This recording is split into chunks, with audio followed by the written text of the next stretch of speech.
Olá pessoal, estamos começando nossa terceira aula de Cálculo 4. Nesta aula vamos começar a estudar limites de sequências. O assunto é bem parecido com o de limites lá de Cálculo 1. É basicamente uma revisão aqui direcionada a um caso especial, que é o de sequências. A definição formal de limite de sequência está aqui. É um caso particular da definição que vocês devem ter visto em cálculo 1, e diz o seguinte: dados uma sequência AN de números reais e um número real L, dizemos que o limite de AN é L e escrevemos assim, ou assim, ou assim, se podemos tornar AN, aí eu estou me referindo à variável dependente da sequência, não a sequência em si, mas a variável dependente da sequência, arbitrariamente próximo de L, tomando um n suficientemente grande. Ou seja, isto aqui é verdade se para todo epsilon positivo existe um delta positivo, tal que para todo n no domínio da sequência, se esse n for maior que delta, então a n está a uma distância de L menor que epsilon. Então o epsilon aqui está medindo uma margem de erro em torno do L. E o delta aqui representa uma margem de segurança. O limite de AN é igual a L se para toda margem de erro em torno de L existir uma margem de segurança tal que todo n dentro da margem de segurança gera um AN dentro da margem de erro. Para entender melhor essa coisa do epsilon e do delta, vamos pensar aqui nesta sequência AN que se aproxima deste número L conforme o n cresce. Digamos que você me dê uma margem de erro aqui igual a essa distância indicada aqui como epsilon. Portanto, essa margem de erro é metade da largura dessa faixa azul. Quer dizer, a expressão margem de erro pode se referir também ao intervalo aberto que vai de L menos epsilon até L mais epsilon. Quando dizemos que o AN está dentro da margem de erro, estamos nos referindo a este intervalo aqui, de L menos epsilon até L mais epsilon. Mas quando você vê um resultado de uma pesquisa eleitoral dizendo que a margem de erro é de 2 pontos percentuais para mais ou para menos, nesse caso a expressão margem de erro está se referindo ao epsilon, que é o raio aqui desse intervalo simétrico com o centro em L. Para esta margem de erro, qual margem de segurança pode ser dada? Lembre-se que a margem de segurança é representada por um delta, tal que para todo n natural maior que esse delta, a n está dentro da margem de erro. Eu posso, por exemplo, pegar a partir de delta igual a 1, ou seja, será verdade que todo natural n maior que 1 gera um AN dentro da margem de erro? Você vai ver que não. Se eu tomar n igual a 2, o AN está dentro da margem de erro, mas se eu tomar n igual a 3, o AN está fora da margem de erro. O mesmo acontece com n igual a 4. A partir de n igual a 5 é que eu vou ter o AN sempre na margem de erro. Daqui para frente, é claro que eu não estou mostrando aqui o gráfico inteiro, seria impossível mostrar o que acontece até o infinito. Mas vamos supor que o comportamento da sequência siga este padrão aqui. Bom, então eu posso tomar um delta igual a, por exemplo, 4, ou 4,5, ou 4,9. Então, está aqui um delta que funciona. Para todo n maior que este delta, o AN está dentro da margem de erro. Vamos agora pensar em outro epsilon. menor, para ficar mais difícil. Pensar nesse epsilon aqui, essa outra margem de erro mais estreitinha. Qual é o delta que funciona? Ou quais são os deltas que funcionam? Tem vários. Eu posso pegar delta igual a 4, seria aqui, o delta aqui, será que funciona? Para n igual a 5, esse n é maior que delta, só que ainda gera um AN que está lá meio fora da margem de erro. Eu não sei nem se isso aqui está dentro ou fora mesmo. Mas, bom, de qualquer forma vai ter estes pontos aqui fora da margem de erro com certeza. E estes outros aqui também. Então o delta aqui teria que ser bem maior, teria que ser mais ou menos por aqui. Ó. A partir daqui é que o n gera um AN dentro da margem de erro. Pronto. Então é aqui que podemos colocar o delta. Eu posso colocar esse delta mais para frente? Pode. O objetivo é apenas mostrar um delta que funciona, mas em geral tem vários. Vai ter infinitos. Sempre que você encontra um que funciona, qualquer delta maior que esse, que você já viu que funciona, vai funcionar também. Vamos pegar um epsilon ainda menor agora. Para esse epsilon, qual é o delta que funciona? Eu não posso pegar um delta aqui, nem aqui, nem aqui, porque esse ponto aqui ainda está fora da margem de erro. Este aqui aparentemente está dentro, se nós considerarmos o centro da bolinha como sendo realmente o ponto. Então poderíamos pegar um delta passando por aqui. Mas também podemos pegar um delta mais à direita para ficar mais seguro. Por exemplo, aqui. Para todo n maior que este delta, o AN correspondente está dentro da margem de erro. Uma observação é que a definição formal de limite de sequências pode ser escrita assim. Isto aqui é ligeiramente diferente do que foi dito lá na definição 1. A diferença é que, no lugar de para todo n no domínio da sequência, nós temos aqui para todo n natural. Mas termina que esta afirmação é equivalente a esta aqui. Certo? Essa equivalência tem uma parte óbvia, que é, se esta condição aqui for verdade, então aquela usada na definição será verdade também, já que todo elemento do domínio da sequência é um número natural. Reciprocamente, se for verdade aquela condição usada na definição, esta aqui também será, porque o fato de eu estar dizendo que o n é maior que delta já me permite supor, sem perda de generalidade, que o n é maior que ou igual a q. Se isto não for verdade, basta aumentar o valor de delta. Se existe um delta que satisfaça isso para todo natural no domínio da sequência, então existe um delta que satisfaz isso para todo natural, sem necessariamente estar no domínio da sequência. Basta que eu tome um delta maior, por exemplo, um delta maior do que o índice inicial da sequência. Então, com isso eu estabeleço a equivalência. E também, esta afirmação aqui é equivalente a esta outra, onde no lugar do epsilon, que é um real positivo, eu tenho um n grande natural. Isto também se baseia no fato que para todo natural n grande existe um real positivo maior que ele, e, reciprocamente, para todo real positivo delta, existe um natural n grande maior que delta.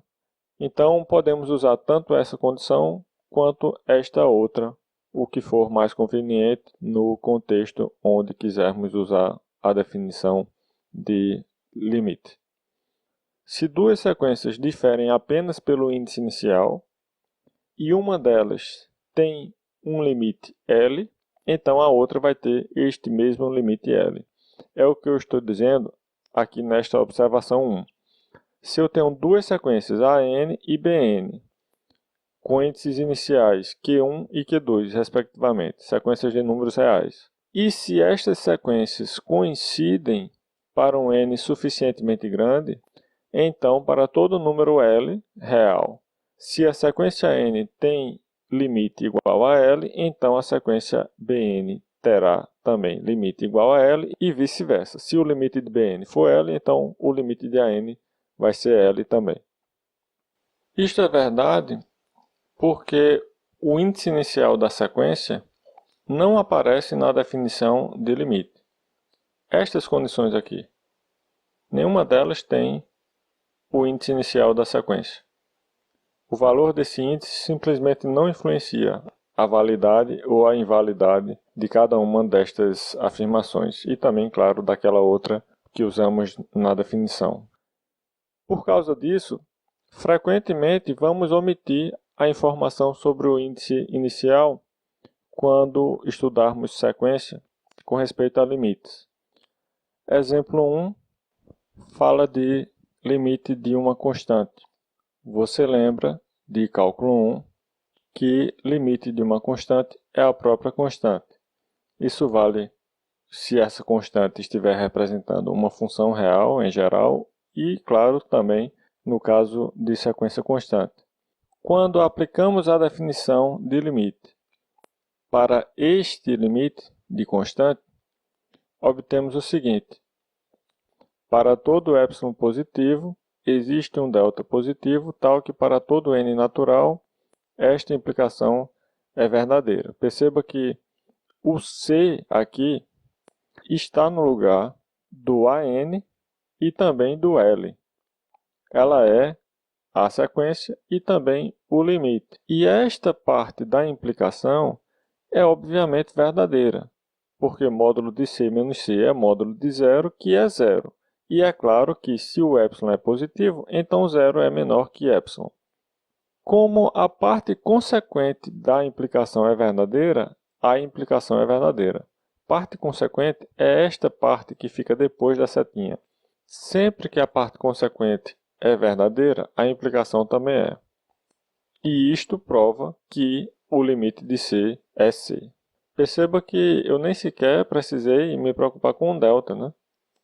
Qualquer delta faz essa implicação ser verdadeira, porque a parte consequente dela já é verdadeira independentemente do delta.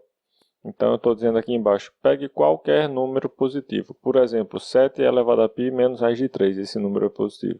Então vai servir como um delta aqui. Tá. Próximo exemplo, limite de 1 sobre n, quando n tende a infinito. Na verdade, todos os limites aqui serão quando n tende a infinito. Então, eu não vou ficar dizendo sempre isso quando n tende a infinito, porque vai ser sempre o caso para sequências. Inclusive, é por isso que alguns autores omitem essa partezinha aqui do limite de uma sequência. Mas é bom, às vezes, escrever esta partezinha n tendendo a infinito, porque serve para indicar que o que você tem aqui é uma sequência. Esse infinito sem sinal é típico de limite de sequência. Se fosse uma função, teria sinal, mais ou menos, aí antes do infinito. Mas bom, eu quero provar pela definição que o limite de 1 sobre n é zero.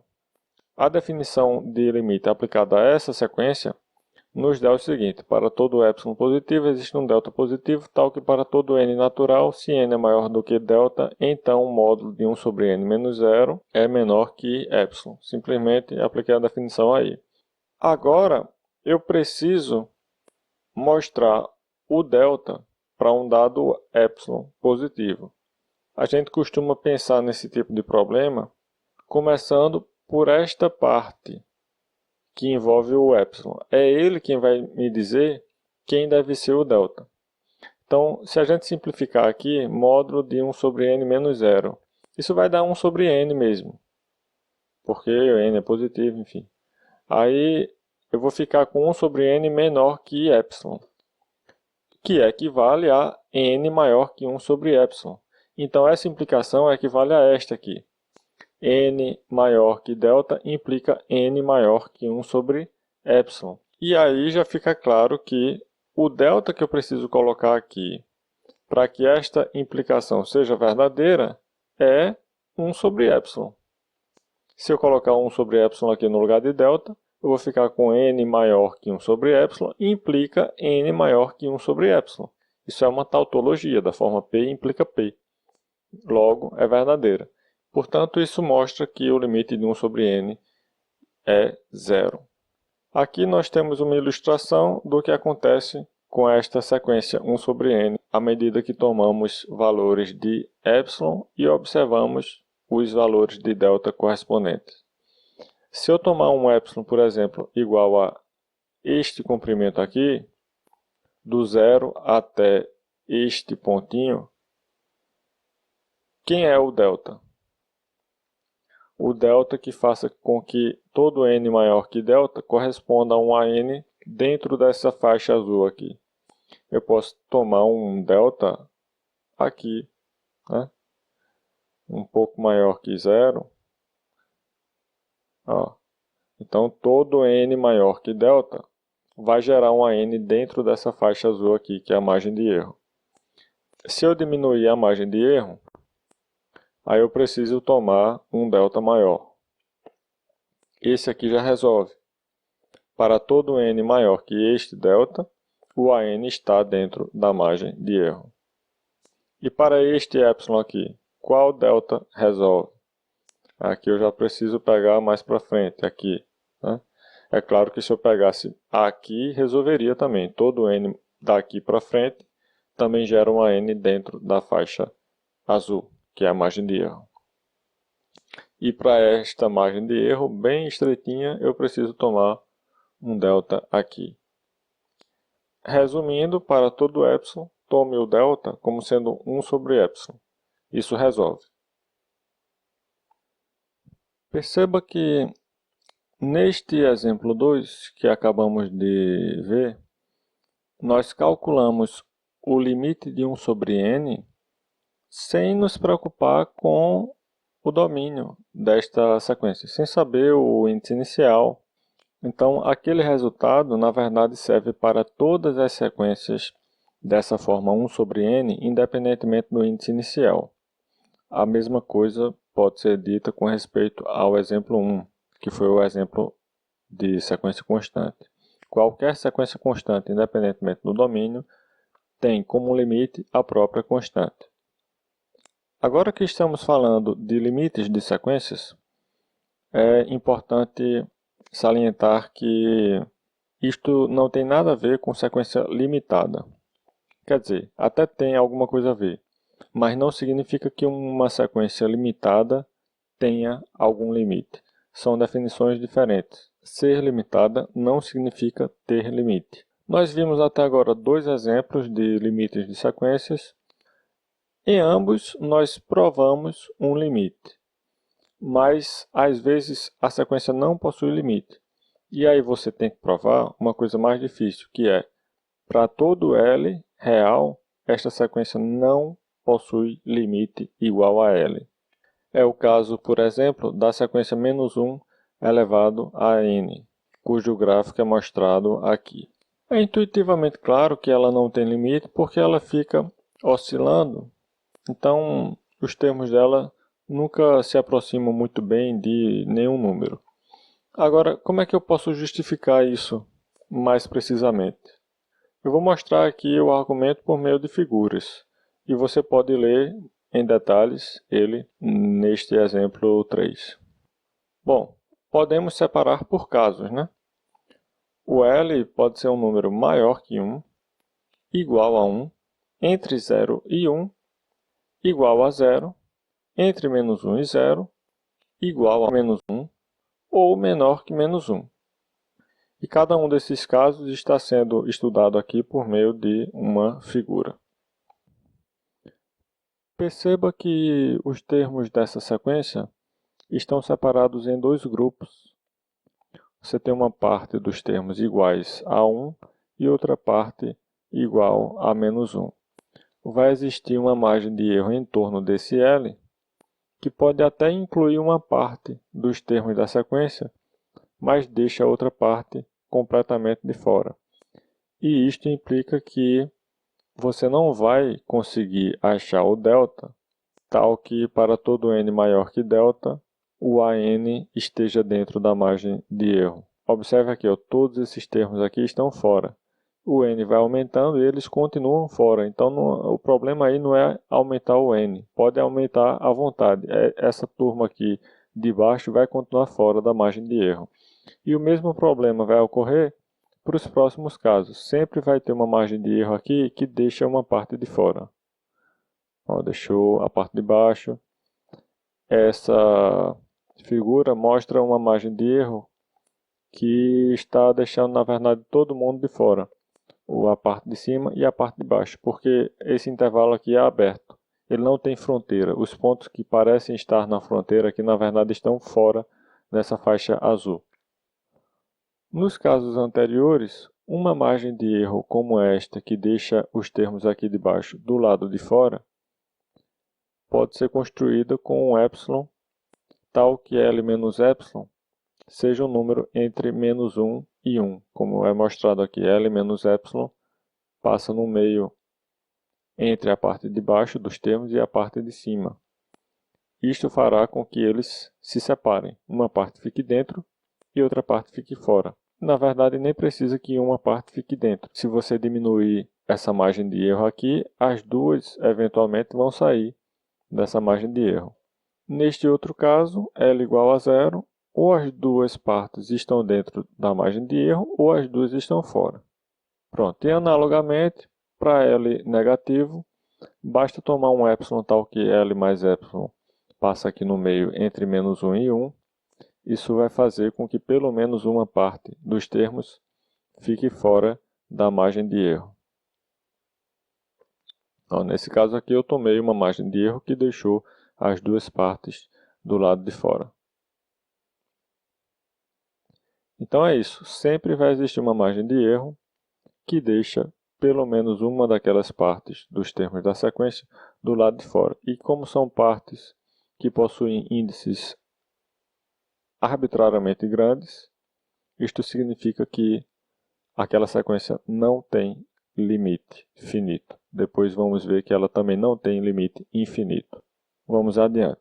Definição 2. Dizemos que uma sequência AN de números reais converge para um dado L real ou é convergente para esse L se este L é o limite de AN. É só uma forma diferente de dizer.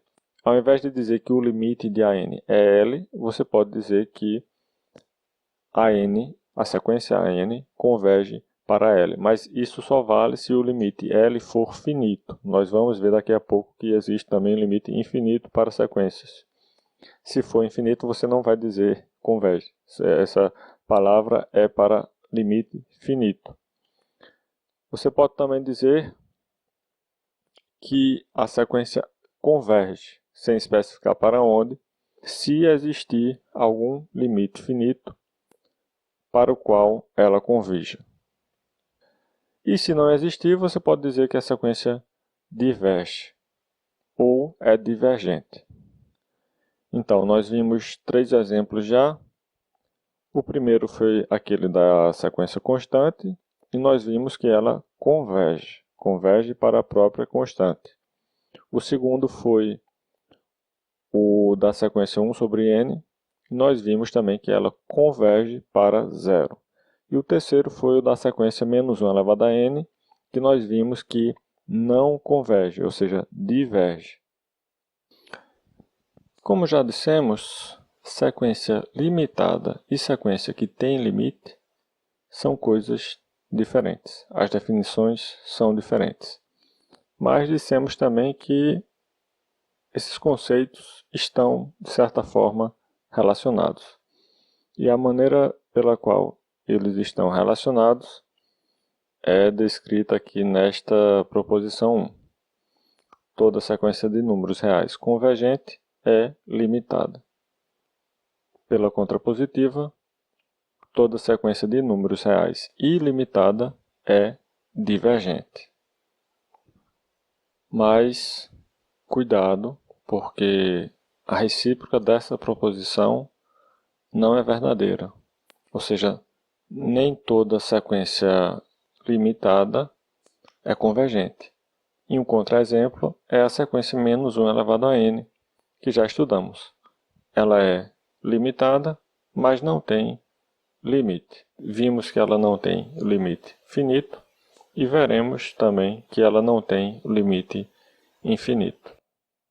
A demonstração dessa proposição 1 está aqui, você pode ler depois, mas esta proposição também pode ser entendida visualmente por meio de uma figura. E é isso que eu vou explicar agora. Vamos voltar aqui para essas figuras que mostram uma sequência convergente e uma margem de erro em torno do limite dela. Podemos nos convencer, olhando esta figura, que esta é uma sequência limitada. Lembre-se que uma sequência limitada é uma sequência cujos termos estão dentro de uma faixa horizontal de altura finita.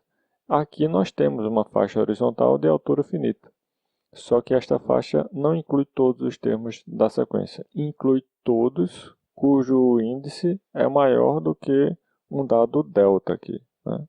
Para n maior que um dado delta aqui, a n necessariamente está dentro da margem de erro. Então, isso é o que eu poderia chamar de sequência eventualmente limitada. Existe o n0, tal que para todo n natural a partir desse n0, o an está dentro da faixa horizontal de altura finita. Agora, nós comentamos na aula passada que uma sequência que poderíamos chamar de eventualmente limitada, na verdade é limitada, porque os termos que eu deixo de fora aqui podem ser incluídos também em outra faixa horizontal de altura finita. Eu posso pegar, por exemplo, a faixa horizontal que vai de 2 até 3, 4, 5, 6, 7, 8, 9, 10, 11. De 2 até 11 eu já pego esses termos aqui, todos, né? E na verdade, se eu quiser pegar o resto, é a mesma faixa que eu usei para pegar esses do início aqui, eu também uso para pegar todos os outros. Todos os termos da sequência estão entre 2 e 11. Portanto, a sequência é limitada. E a demonstração é basicamente essa ideia que eu expliquei por meio dessa figura.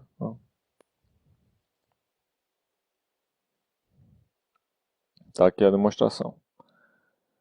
Continuando, nós já estudamos aqui essas sequências na aula passada e vimos que elas são ilimitadas.